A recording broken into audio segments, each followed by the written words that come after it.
क्या आपको पता है कि इंडिया में अर्ली प्रेगनेंसी लॉस या मिसकैरेज का रेट है 5%। मतलब 100 केसेस में से 5 केसेस ऐसे होते हैं जो कि शुरू के 3 महीने में जिनका एबॉर्शन हो जाता है। वैसे ही एक्टोपिक प्रेगनेंसी का इंडिया में रेट है 1 to 3%। मतलब हर 100 केसेस में 3 केसेस ऐसे होते हैं जिनमें प्रेगनेंसी इंट्रा यूट्राइन के बदले एक्स्ट्रा यूट्राइन होता है, जिसे हम एक्टोपिक प्रेगनेंसी बोलते हैं। फॉल्स प्रेगनेंसी का रेट है 1 to 5 केसेस पर 20,000 केसेस। मतलब हर 20,000 प्रेगनेंसी केसेस में 5-6 केसेस ऐसे होते हैं जो एक्चुअली में प्रेग्नेंट नहीं होते हैं, जिनको हम फॉल्स प्रेगनेंसी बोलते हैं या तो फैंटम प्रेगनेंसी बोलते हैं। इन केसेस में इन पेशेंट को प्रेगनेंसी के सारे सिम्टम्स होते हैं, लेकिन एक्चुअली में वो प्रेग्नेंट नहीं होते हैं। इसीलिए पीरियड मिस होने के बाद यूरिन प्रेगनेंसी टेस्ट में पॉजिटिव आने से हमें ये तो पता चलता है कि हम प्रेग्नेंट हैं, लेकिन हमें पता नहीं होता कि हम सच में प्रेग्नेंट हैं।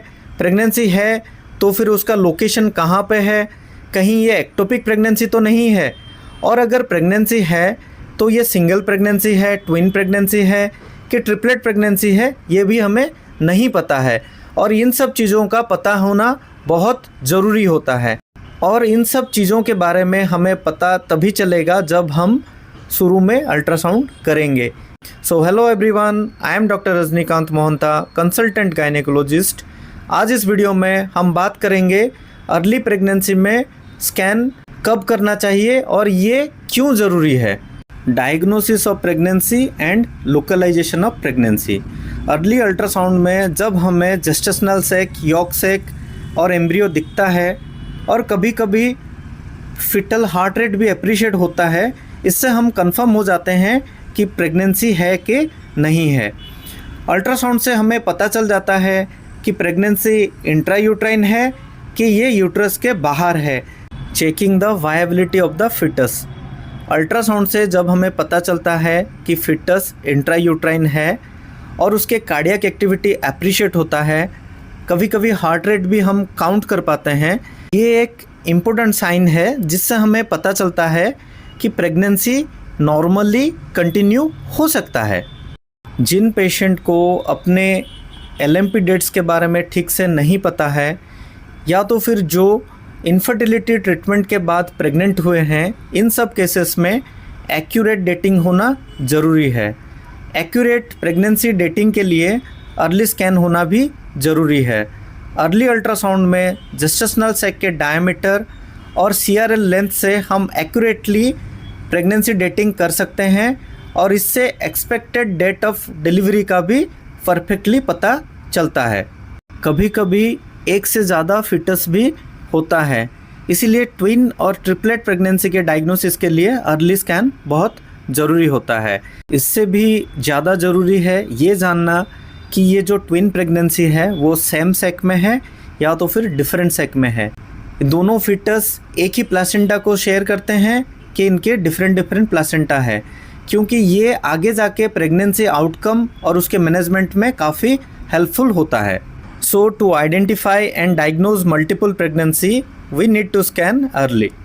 हर किसी का प्रेगनेंसी एक स्वीट ड्रीम के जैसा नहीं होता है। बहुत सारे लोगों को अर्ली प्रेगनेंसी में बहुत सारे कॉम्प्लिकेशंस होते हैं और उनको बहुत सारे प्रॉब्लम्स को फेस करना भी होता है। अगर किसी के यूट्रस में कोई एनाटॉमिकल डिफेक्ट है, या तो फिर प्लासेंटल ब्लीडिंग के कोई साइंस हैं, एक्टोपिक प्रेगनेंसी या मोलर प्रेगनेंसी के कोई चांस है, ये सब अर्ली प्रेगनेंसी में डायग्नोस हो जाता है।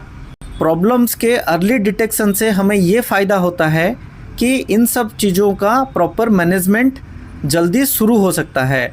अर्ली स्कैन के आइडियल टाइम है 6 to 10 weeks. Early ultrasound between 6 to 10 weeks is an optional scan, it is not a routine scan.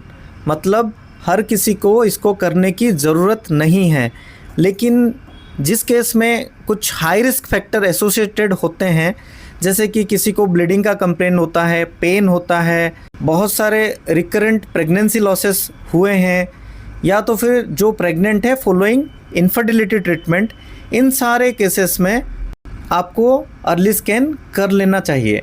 At the end मेरा आप लोगों को ये सजेशन है कि अर्ली अल्ट्रासाउंड के बहुत फ़ायदे होते हैं, इस वजह से आप लोगों को अर्ली अल्ट्रासाउंड स्कैन कर लेनी चाहिए। So thank you for watching this video. If you feel this video is informative to you, please like it and share it with your friends. Also, do not forget to subscribe my YouTube channel. Thank you very much.